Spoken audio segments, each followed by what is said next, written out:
High friend, good morning. Welcome to my channel Babita Gayen. আশা করি তোমরা ভালো আছো, সুস্থ আছো। আমিও তোমাদের ভালোবাসা আর আশীর্বাদের কৃপায় অনেকটাই ভালো আছি। তো গাইজ, আমি আবারও চলে এসেছি একটা নতুন ভিডিও নিয়ে। এই নতুন ভিডিওতে তোমাদেরকে অনেক অনেক স্বাগত। তো চলো বন্ধুরা, ভিডিওটা কেউ স্কিপ করবে না, পুরো ভিডিওটা দেখতে থাকো। তো এখন বাজে 9:30। তো আমি এখন থেকে ভিডিওটা শুরু করছি তোমাদেরকে সাথে নিয়ে। তো চলো গাইজ, ভিডিওটা কন্টিনিউ করা যাক।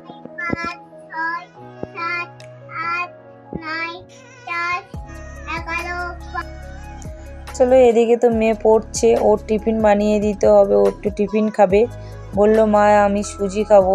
তো এখন এবারে ওর খাবারটা বানাতে আমার হবে।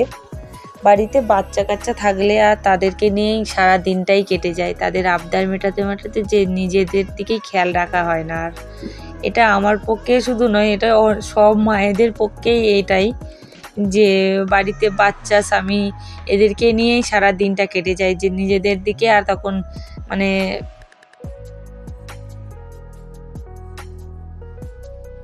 তো আজ তো বারুইপুরের গরমটা অনেকটাই কম, টেম্পারেচারটা অনেকটাই কম আছে।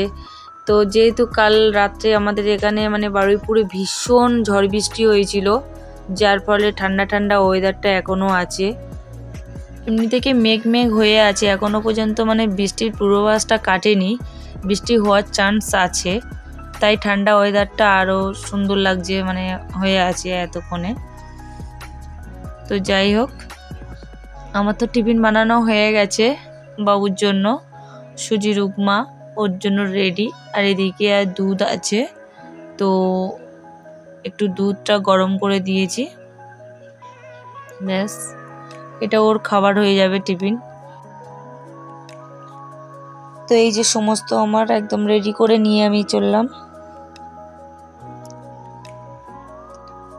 ওকে দিয়ে এলাম আর সঙ্গে দিয়ে এলাম চামচটা দিতে ভুলে গেছিলাম, তো চামচটা আমি দিয়ে দিলাম।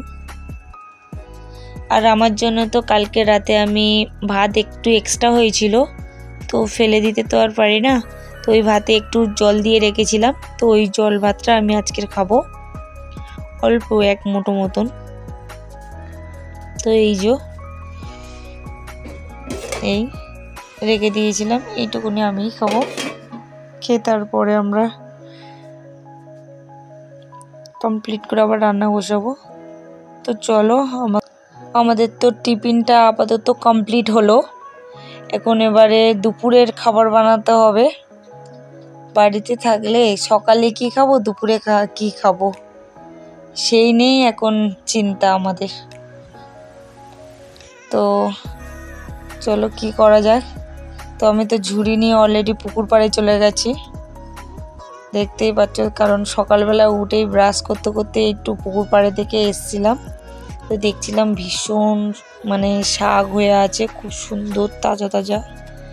আগের দিন যেহেতু বৃষ্টি হয়েছিল, তো আরও মানে শাকগুলো একটু মানে টাটকা হয়ে গেছে, তাজা হয়ে আছে।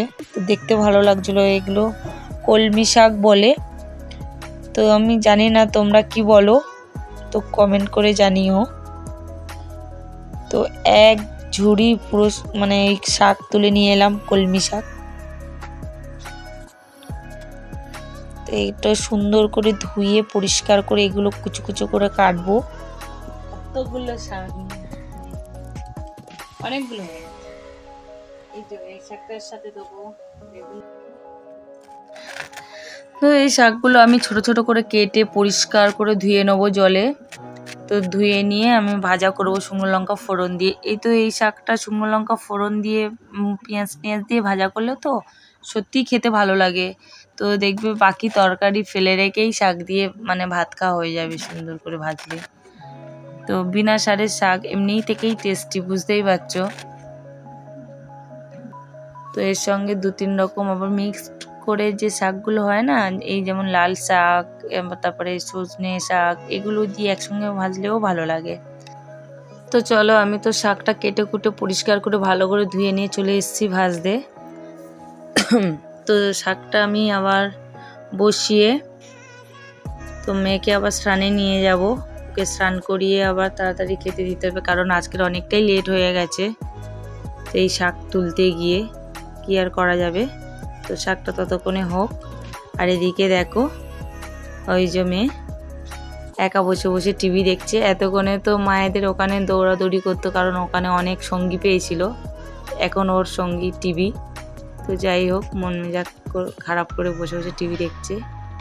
এদিকে আমি তো শাক ভেজে রেডি করে নিয়েছি, ভাত আর মাছের ঝোল করেছি ঝিঙে আলু দিয়ে। আর বেশি কিছু করলাম না, কারণ তোমাদের দাদাভাই দুপুরবেলা খাবে না, আমি একাই খাবো।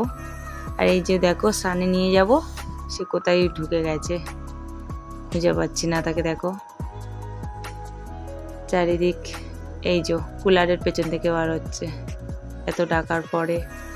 দেখতে পাচ্ছ লুকিয়ে থাকার কারণ আমার লিপস্টিক ভেসলিন সবগুলো নিয়ে ওই ঠোঁটে দেবে, এত সাজতে ভালোবাসে। এখন এই পর্যন্ত ভিডিওটা ভালো লেগে থাকলে তাহলে লাইক কমেন্ট শেয়ার করে দিও। আর আমার নতুন বন্ধুদেরকে রিকোয়েস্ট করবো যে আমার চ্যানেলটাকে সাবস্ক্রাইব করে আমার পাশে থেকো। তো দেখা হচ্ছে নেক্সট ব্লগে, এখনকার মতন টাটা।